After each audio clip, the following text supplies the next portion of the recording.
بسم اللہ الرحمن الرحیم۔ السلام علیکم ورحمۃ اللہ وبرکاتہ۔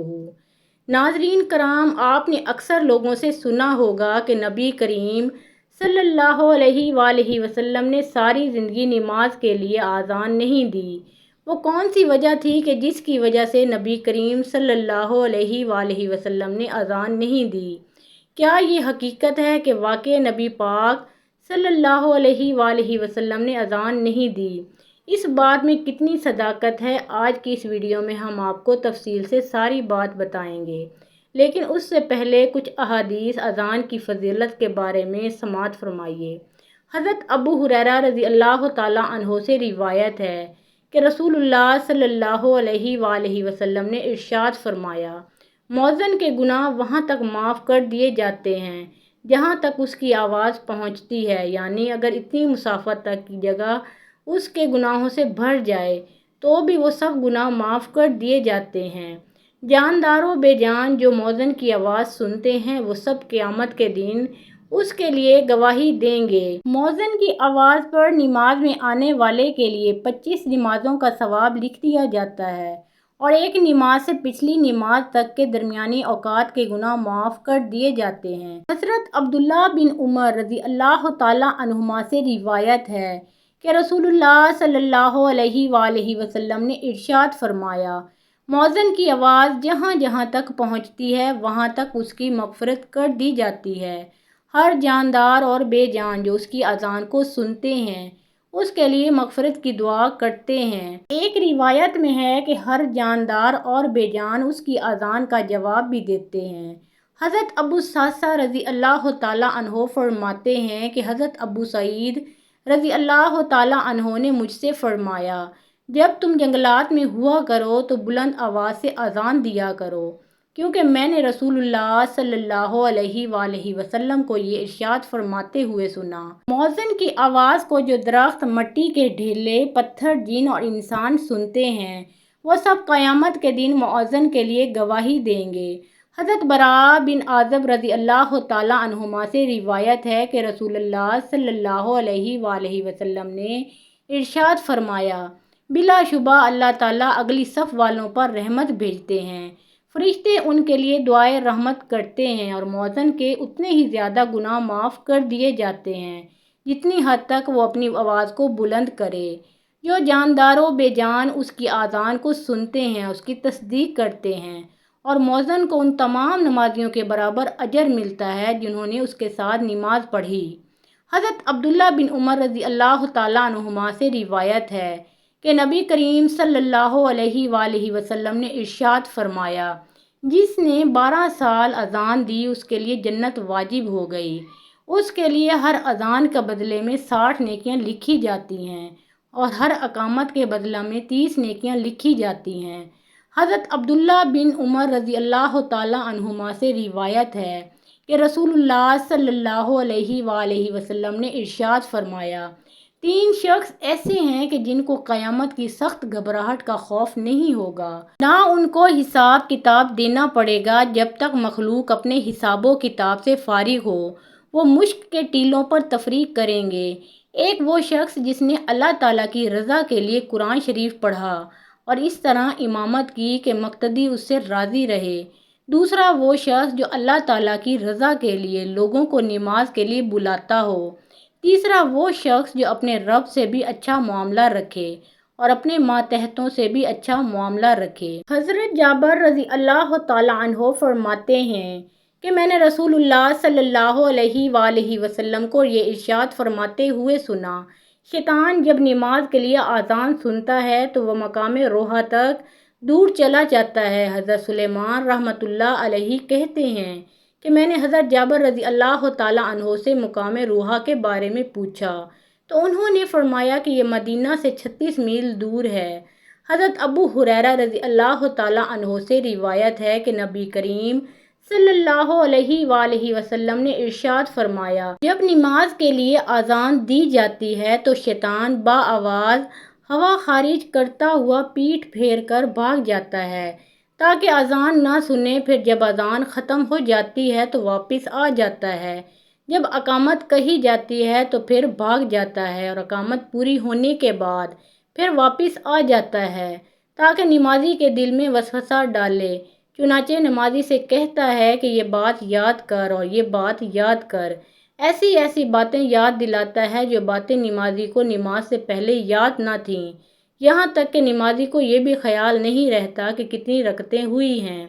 حضرت ابو ہریرہ رضی اللہ تعالیٰ عنہ روایت کرتے ہیں کہ رسول اللہ صلی اللہ علیہ وآلہ وسلم نے ارشاد فرمایا کہ اگر لوگوں کو اذان اور پہلی صف کا ثواب معلوم ہو جاتا اور انہیں اذان اور پہلی صف قرعہ اندازی کے بغیر حاصل نہ ہوتی تو وہ ضرور قرعہ اندازی کرتے۔ حضرت ابو ہریرہ رضی اللہ تعالیٰ عنہ سے روایت ہے کہ ہم رسول اللہ صلی اللہ علیہ وآلہ وسلم کے ساتھ تھے۔ حضرت بلال رضی اللہ تعالیٰ عنہ اذان دینے کھڑے ہوئے۔ جب اذان دے چکے تو رسول اللہ صلی اللہ علیہ وآلہ وسلم نے ارشاد فرمایا، جو شخص یقین کے ساتھ ان جیسے کلمات کہتا ہے جو مؤذن نے اذان میں کہے، وہ جنت میں داخل ہوگا۔ حضرت عبداللہ بن عمرو رضی اللہ تعالیٰ عنہما فرماتے ہیں کہ ایک شخص نے عرض کیا،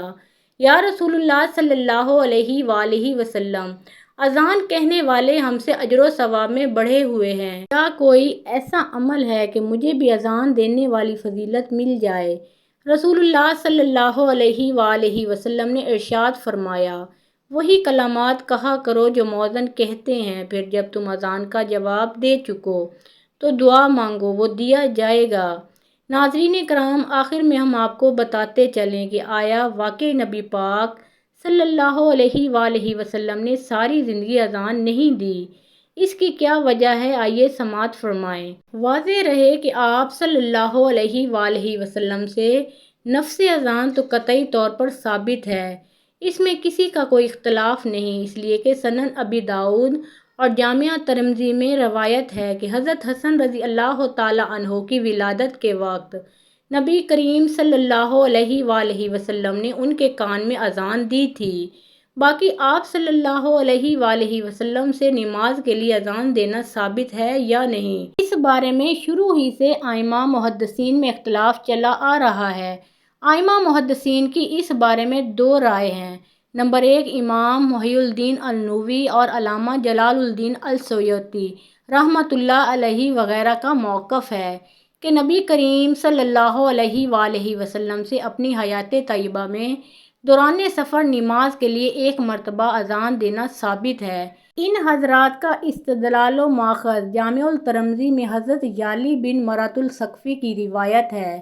علامہ ابن حجر العسقلانی، علامہ زرقانی، امام دارقطنی اور اسی طرح علامہ سہیل رحمۃ اللہ علیہم، یہ حضرات ترک مباشرۃ الاذان یعنی نبی کریم صلی اللہ علیہ وآلہ وسلم سے نماز کے لیے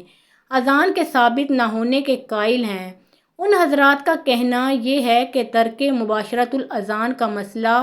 نبی کریم صلی اللہ علیہ وآلہ وسلم کے خصائص میں سے ہے، لہٰذا اب یہ اشکال کہ یہ بات ناممکن ہے کہ نبی کریم صلی اللہ علیہ وآلہ وسلم نے ایک کام کرنے کا حکم فرمایا ہو اور خود ایک مرتبہ بھی اس پر عمل کر کے نہ دکھایا ہو، باقی نہیں رہتا۔ خلاصہ یہ ہے کہ نومولود بچہ کے کان میں اذان دینا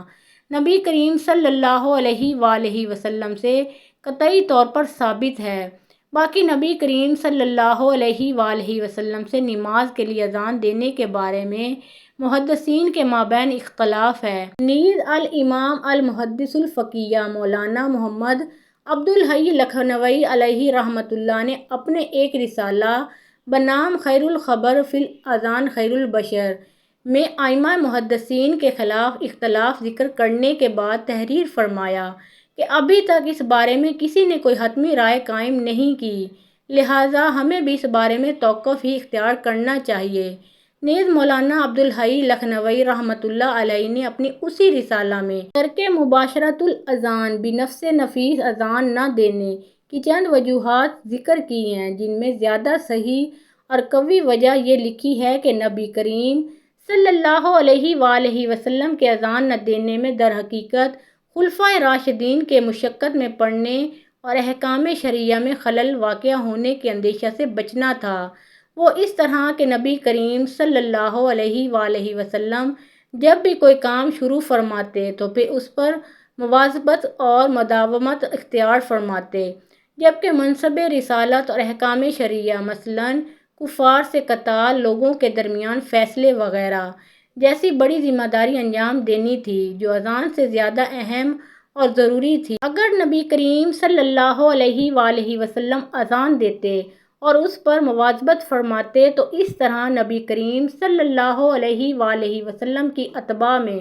خلفائے راشدین کو بھی مواظبت کرنی پڑتی، جس کی بنا پر دوسرے اہم امور میں خلل واقع ہونے کا اندیشہ تھا۔ اس لیے آپ صلی اللہ علیہ وآلہ وسلم نے اذان نہیں دی۔ واللہ اعلم۔ محترم ناظرین، پیارے آقا محمد مصطفیٰ صلی اللہ علیہ وآلہ وسلم کا پیارا نام